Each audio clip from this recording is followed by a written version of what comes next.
When we allow the big business to come in, they're going to displace farmers. And once you displace farmers, where do you take them? That's the question that I want to ask.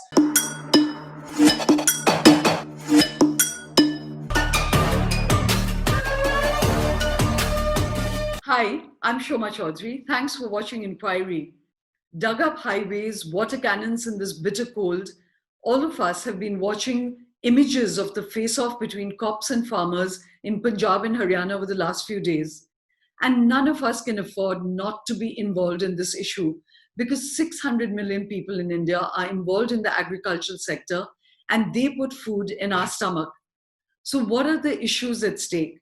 I'm delighted to have someone on Inquiry today who's willing to move beyond settled positions and look at the questions from all sides. Devendra Sharma is a well-known trade and food analyst, and he's been involved with this issue way before it became the political hot potato that it is today. Thank you very much for being with me, Devendra. Thank you very much. Devendra, I'd like to start with just explaining for a very lay audience that what are the issues at stake and why are farmers so afraid of what the government has brought in as acts? Because in the past too, farmers were by no means in a good situation, and you have often pointed to that. Let's start with this issue of mandis and pricing. Well, I think to understand the issue of mandi and pricing, we'll have to go back to the time of Green Revolution. Green Revolution, we were a country which was living in ship-to-mouth existence, and we wanted to come out of it, become self-sufficient in food production. That time when the technology was available, the dwarf varieties and so on, the government did two remarkable things at that particular time. What they did was they first set up APMC regulated mandis, which means basically they brought traders into under regulation. And that APMC mandis were laid out essentially in the food bowl of the country, which was Punjab and Haryana. That was one initiative they took. The second initiative was again a remarkable thing, that at the time when the production goes up, at the time of the harvest, the prices drop. That has been historical evidence for that historical tradition. Now, in that connection, the government wanted to provide an incentive to farmer to continue with that particular crop because they wanted food. Country wanted food, so they wanted to incentivize farmers to grow food. So for that, a minimum support price mechanism was set up, which means when the farmers will bring their produce to the mandis, the private trade is supposed to come and buy. When there is nobody buying at a price which the government has announced, the government will step in and then procure all that grain from the farmers. Now, this was a mechanism which has worked very well for the last 50, 60 years in Punjab. Now, this is ironically a kind of a mechanism which was confined to this food bowl of the country, which was Punjab and Haryana now. This system has lasted for 5-6 decades. Over the years, there have been a lot of investment to improve the system, like setting up a village, link roads, linking up the market yards with the farmers' fields, and so on and so forth. So I think a very well laid out, we have a network in Punjab. Now, this is where the farmers get price for wheat and paddy, two major food crops. Now, this is something people need to understand. But in the rest of the country, by and large, they were deprived of what is called as regulated mandis or APMC mandis. By and large, they also were not getting MSP price. So the MSP system was confined primarily to this Punjab and Haryana belt. Now, that is why the anger that or the fear that MSP will go away once the new laws come into place is so visible here in Punjab than in rest of the country. So are you now saying that this fear and agitation is really restricted to Punjab, Haryana, where the MSP price used to work for wheat and paddy? Because earlier, you have often said that this minimum support price did not cover all vegetables, it did not cover other grain. And, out of 22 crops, in fact, the government used to only do it for rice and wheat. And the rest of the crops anyway were subject to very volatile prices. And also what's interesting is that even in Punjab and Haryana, farmers have been committing suicide, and there's been a lot of agrarian distress with the MSP price still being in place. So what is the government, when it is assuring that the MSP will continue, and nothing is stopping the government from continuing to procure? I mean, if there is such a demand, it still has to feed the public distribution system. Why are farmers so scared that this will not happen? Well, I think to understand this question, which I think is a question that needs to be addressed, is the answer is very simple. Because Punjab farmers are aware, they understand what will happen when the corporates come in. It's not that the first time they are dealing with this. They have earlier seen corporates coming in and getting into contract farming in Punjab. They know what happened. In fact, there are several studies where farmers have said they burned their fingers in that contract farming business and they are not going to get into it again. So they know all that. Secondly, Punjab farmers are also aware of the global developments taking place, the treaties and so on, the pressure that India has to reduce MSP to that level, which it will make it almost ineffective, or Punjab farmers would suffer a lot. Thirdly, I think what is important is Punjab farmers realize that once the new laws comes into place, they're actually not going to be one country, one market. You're going to have one country, two markets. One market would be within the APMC mandi yards. The other market will be outside the mandi yard. Outside the mandi yard, the trade doesn't have to pay any tax. So traders also and the big business also moving to outside the mandi yards, which means gradually the mandi yards will become redundant. Secondly, they also know once the mandi yards become redundant, the delivery of MSP will also suffer. As a result of which, kind of MSP, the amount that they get would be reduced a lot. And at present, about 56,000 crores is what flows into Punjab every year by way of MSP.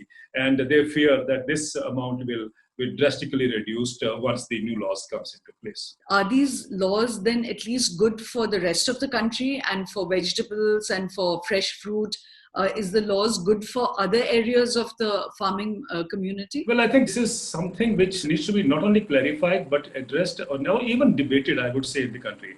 The argument that I see around is the economists telling us that these laws will be beneficial for farmers in the rest of the country, at least, as you have pointed out. But in reality, the fact of the matter is, if these the claims of the industry as well as economists or the policymakers that farmers would be getting a higher price once these laws comes into place, if that is true, then I think the industry as well as the policymakers should be actually on the side of the farmers. Because if you are assuring or if you are sure that the farmers will get a higher price to what? The benchmark we have is only MSP.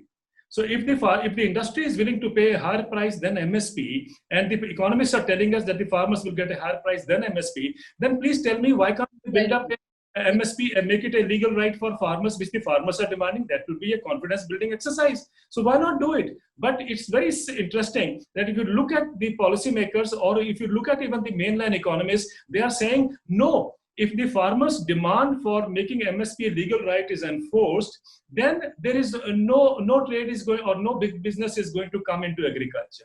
Which means that means you know that you are not going to pay a higher price, and that is what the farmers are also aware. So I think that is something which we need to clarify to the people, that if they are very honest about giving a higher price, then there should be no problem in creating a legal right as far as MSP is concerned. That's a very interesting point you're making, because even in terms of labor, there's a minimum wage and that has been hard fought.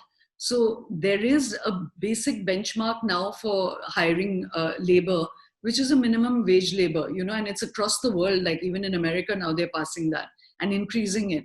So you're right that in such a crucial area of economic activity, which involves half the country, if the intention is right, then a basic benchmark of what prices should not fall below is important. But again, I just want you to clarify this, Devendra, because there's so much confusion. There is no MSP for pretty much half of farm produce. So then how do you find that particular price, for vegetables, for fruit? Are you saying that there should be a benchmark? Each will be different. We'll end up in a GST situation, where there are different values for everything. It'll be chaos. And for farmers to know all that, you have thought long and hard about all this. What should be an ideal solution? Well, I'm glad you asked that, or you said that. Why it is a question which I think people need to understand. Farmers too have to survive. Let's be very clear. They do need an economically viable kind of activity that they need to perform. Now, having said that, your question, 23 crops that you mentioned for which MSP is announced. If MSP is made legal for all those crops for which MSP is announced, it will cover 80% of the gross cropped area of the country, which 80% is quite a huge area, as you would agree. And that would be something that we can be satisfied with for the beginning. Now, your other question, that in the case of vegetables and so on, for instance, if there is no benchmark available, farmers even don't know whether they're getting the right price or not. They don't even know whether bhindi's price should be, let's say, 4 rupees or 6 rupees and so on. They would like the cost of production to be covered. But I think what Kerala has done, something which sets a model before us. Kerala has said above the cost of production for 16 vegetables, they will provide 20% profit. So cost of production plus 20% profit over it is what Kerala has initiated. And they find that they don't have to intervene presently because the prices are already higher over what they have announced. So the point I'm trying to make is, why can't we have a benchmark? Why can't we have floor price? Why can't we have a base price below which the farmer should not be made to sell his crops at a distress or make a distress sale? That is what farmers are demanding. Devendra, I'm going to come back to this point, but just for our audience, can you first explain some of the sheer, I would say, brutality of prices that farmers have to face? Just give us any examples, like bhindis, a farmer gets 1 rupee, whereas we are paying 40 rupees. So can you give some quick examples of the kind of inequity that farmers are currently facing even under the old regime? Even before the lockdown, we have seen a kind of volatility which would be hitting anyone if somebody takes up agriculture. Why I'm saying this is, if you see the price of bhindi, just in a few days back in Madhya Pradesh, bhindi farmers were able to sell their bhindi for 1 rupee a kilo, whereas the urban people were buying it at 40 rupees a kilo. Tomato is being thrown on the streets. Potato is being thrown on the streets. Onion are going begging, at certain times. Now, the point is, this is happening across the country, and not only one region or the other region. And this clearly shows that in the absence of a floor price, the farmers have suffered a lot. And, we can't even imagine, a farmer has put in 3 months of hard labor, and then he's produces a bumper crop. And when he goes to the market, he finds everything crashing for him. Now, please imagine, I think urban people need to understand that how will that farmer survive? For 3 months, he has put in hard labor. He also needs money for his family. He also needs to educate his children. He also needs health expenses for his kids and families. Now, where does he get the money? That's how the anger has built among the farmers, that they are being denied their right over the years and over the decades. That is what they are fighting for. What is the resistance to the government?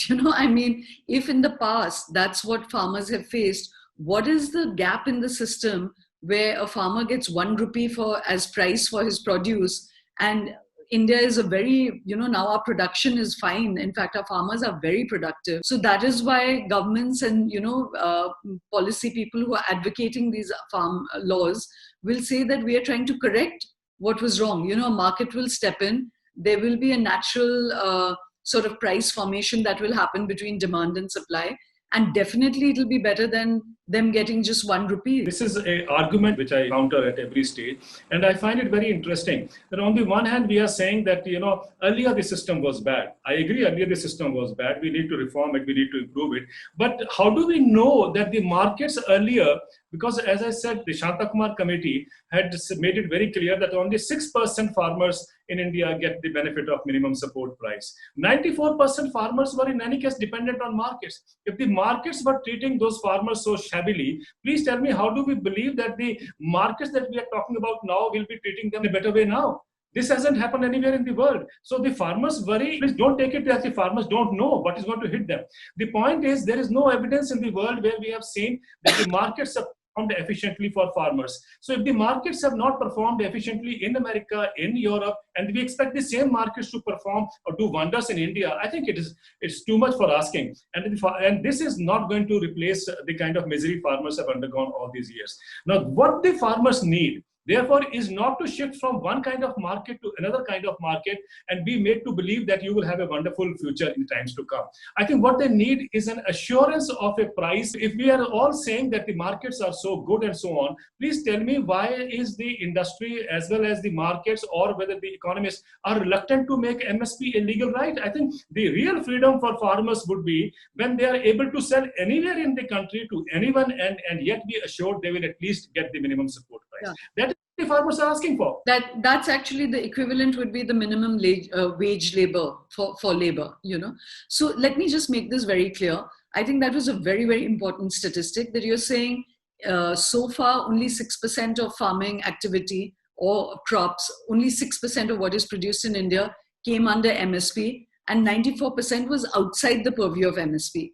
So actually the demand is that all 22 crops should come under the MSP, and that would cover 80% of at least farming produce in India. Is that the one point you're making?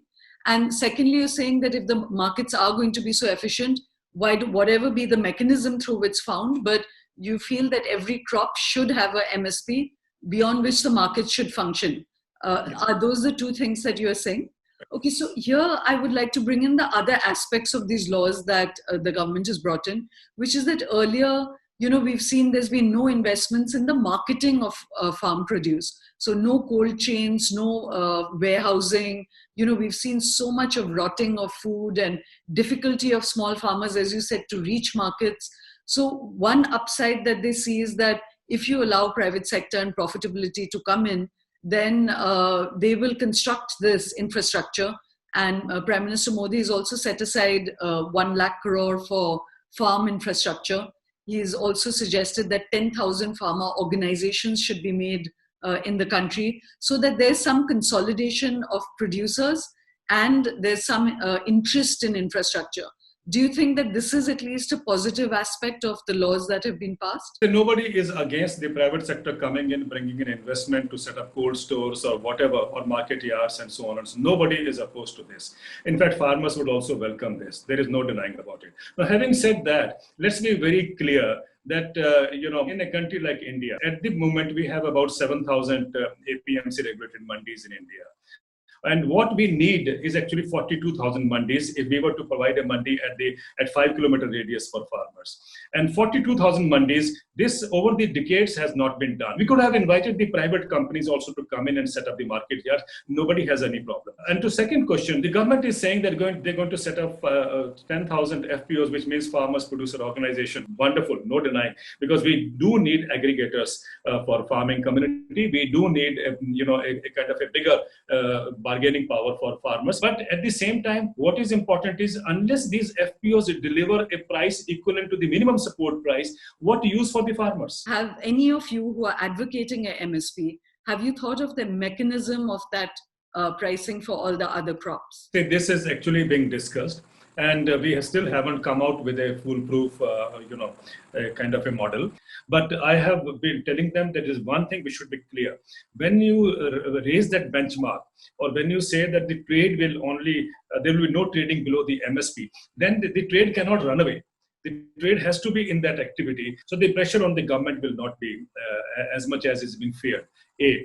B, that, if the government can spend 55 lakh crore as tax concession to the corporates in the last 14, 15 years, when it comes to agriculture, talk about 2 lakh crore a year. Oh my God, everything hell breaks loose in this country. But if you give 4 lakh crore every year as a write-off for the bad NPA, nobody questions. If that mechanism of MSP for all crops have not been thought through in all these years by Swaminathan Commission, by so many of you who have been working in this sector, maybe is it a genuine problem? And how did MSP arrive for wheat and rice then? It's as simple as that, because at that time the country needed food.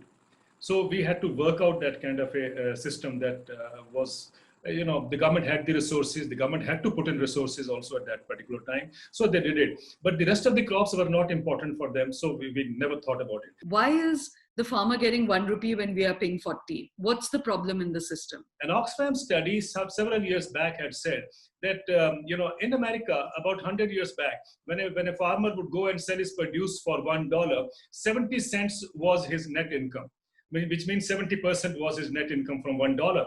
Now, after the big retail came in, the Walmarts came in and so on, the profit margin of the farmer had actually come down to 4%. Now, where did the rest of the margin go? It went to a new battery of middlemen. Now you have certifiers, people who certify the crop, produce the quality controller, and so on and so forth. So they walk away with the profit. So this imagination that farmers would be benefited as well as the consumers would be benefited. I think we need to understand the middleman, whether he's a small middleman or a middleman with a dhoti kurta, and we have a middleman now with tie and suit. There is no difference. If you look at England, for instance, the dairy farmers in England, they are being squeezed squeezed out because the big players or the big retail, they want to squeeze the margin to be competitive. And where does the X fall? On the farmers. Therefore, the farmers in Europe are demanding that there should be a fair price for milk. Look at that. And that is exactly what Indian farmers are worried about, that they also need to get a fair and assured price. I think that's a problem that is encountered everywhere, and people need to understand a smaller middleman and a bigger middleman. I think we should not think that the smaller middleman is the only one who is going to creates problem. I think the bigger middleman is no better. Devinder, just to play devil's advocate over here, you know that all through my life, my politics has been pro-farmer. So for that reason, I want us to be creative in our thinking. That just for a moment, if we assume that the market will get more efficient, private sector usually to that extent will create efficiencies in the system because it's all so chaotic. Big companies have not been able to invest. So is there any case that you can see that they will get more than what they're getting currently? And maybe if they don't, then there can be at that time protest, consolidation, unionization, strikes, where companies would then have to listen to what is happening, I think moving from one devil to another is not the answer. At least give me one example in the world where it has worked efficiently for small farmers.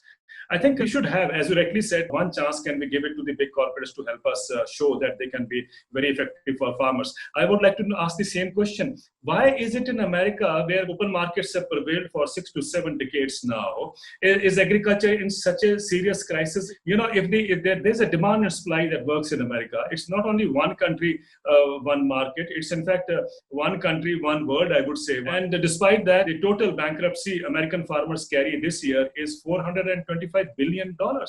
The rate of suicide in America, in the rural America, is 45% higher than urban America. This is America, where there are no APMC markets, where no MSP, where there is contract farming, where there is commodity exchanges taking place, commodity trading taking place, where there is Walmart, which doesn't have any stock limit. Please tell me why agriculture is in serious crisis. I remember when Ronald Reagan was the president, his agriculture secretary had gone on a statement saying, in America, get big or get out. The present government in America, Donald Trump's agriculture secretary himself has gone on record saying that in America, the big get bigger, the smaller go out. Now, in America, let me make it very clear, it is not the markets that are efficient. Markets are being sustained by massive agriculture subsidies that we need to understand. Now, look at Europe. Europe has $100 billion being given as agriculture subsidy support every year. And yet, every minute, one farmer quits agriculture. That is Europe despite these massive subsidies. The point I'm trying to make is that we have seen all across the world, when the big business comes in, the smaller farmers are out. And that is something we need to be concerned about, because in India, out of the 50% population that is engaged in agriculture, 86% are small farmers. So that is why the farmers fear that the laws will throw away or will make them get out of agriculture and can migrate to the cities. Now, the second part is, under the WTO, there are huge subsidies being provided by rich countries for their farmers. If we were to withdraw these green box subsidies for the rich countries, then even the agriculture exports of America, Canada, and European Union will fall by 40%. The point I'm trying to make, it is not the markets that are performing very well as far as the agriculture exports of those countries is concerned. It is the amount of subsidies that are going into sustaining that kind of a market that we call about, or what is called market efficiency. Give you the bigger picture, 93% of the dairy farms in America have closed down since 1970, and yet milk production has gone up. It is not that by the closure of those dairy farms, the milk production has come down. In fact, the production has gone up because corporates have taken over milk production. That's the kind of situation. You can see what is going to happen in India. So when we allow the big business to come in, they're going to displace farmers. And once you displace farmers, where do you take them? That's the question that I want to ask. Can anyone tell me where they need to go? Raghuram Rajan used to say that the biggest reform in India would be when you move farmers out of agriculture into the urban areas, because urban areas need cheap labor. If the economic design is to move farmers and then to bring them into cities and make them dihadi mazdoor, I think the entire economic model needs to be relooked at.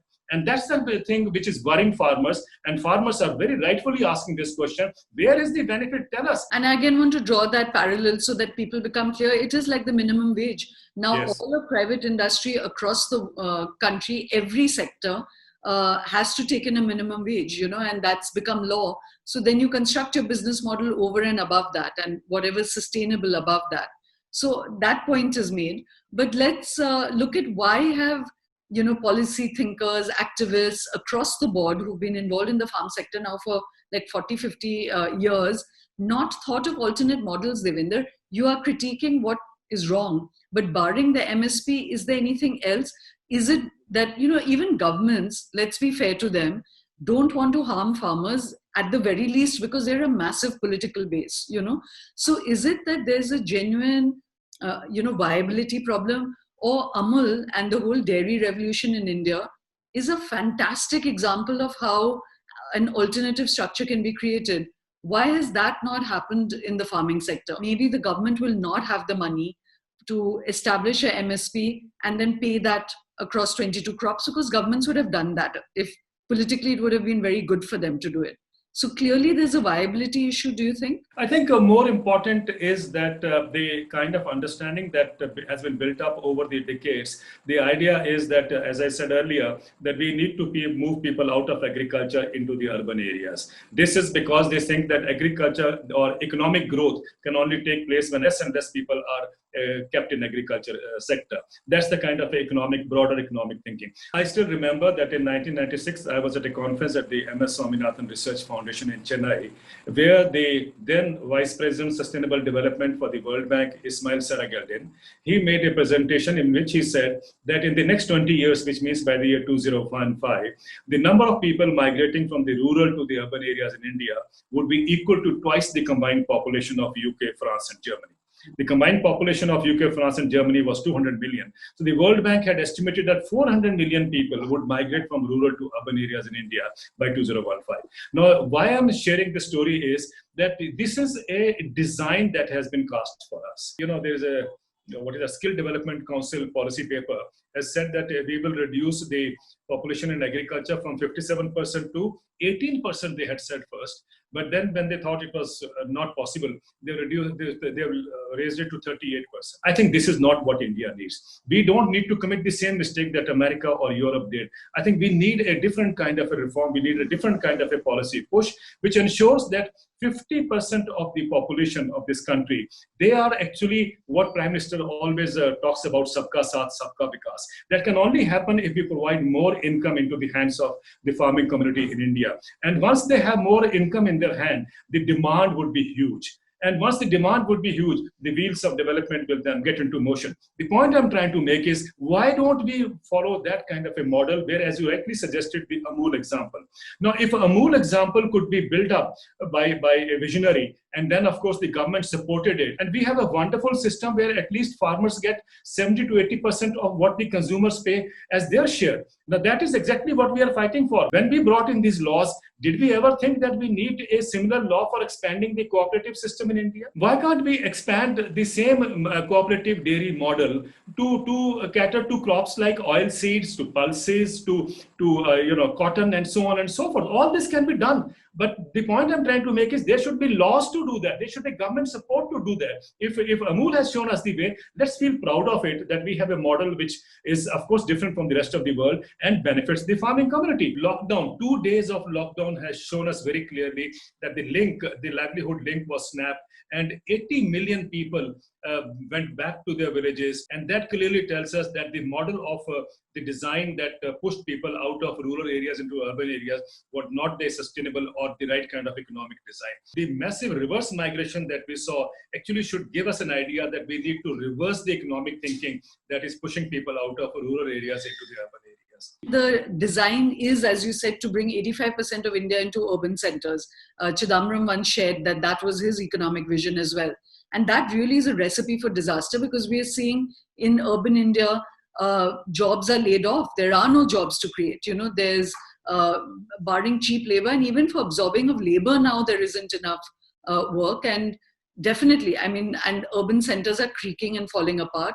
So definitely India needs an alternative vision, which is making farm sector, it's employment heavy and profitable, should be the economic vision of this country. But could you, to make it very starkly clear for audiences, how much of a dollar currently is reaching farmers and how much are we as consumers paying? This is another, factor which should tell us very clearly, or an example which should tell us very clearly that the promise of farmers getting a bigger share or bigger or a higher income is not going to work. Why I'm saying this is, look at America again. America is a country where it is all demand and supply and so on that we all talk about, but actually in reality it is a country where every farmer on an average gets $60,000, $62,000 every year as subsidy support. In India, the subsidy support is in the negative.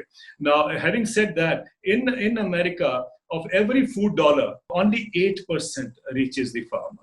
That's what the US Department of Agriculture tells us. In Amul example, 70 to 80% reaches the farmer. I think people should understand that the farmer too is a human being. He too has a family. He, like each one of us, he needs a sustainable livelihood. I think it's very important for everyone to remember that if the rural economy prospers, we are talking about a large number of people that will drive up consumption, it will drive up demand, and other sides of the country, even manufacturing and cars and everything, which has really come to a kind of stagnation, consumption will actually go up. I think it's very crucial to point out whether it was Raghuram Rajan or Chidambaram or Mr. Modi, actually across the political spectrum, there's the thought process is the same, and typically we've been told that farming is not productive. 600 million people are involved, but it's only 15% of the GDP.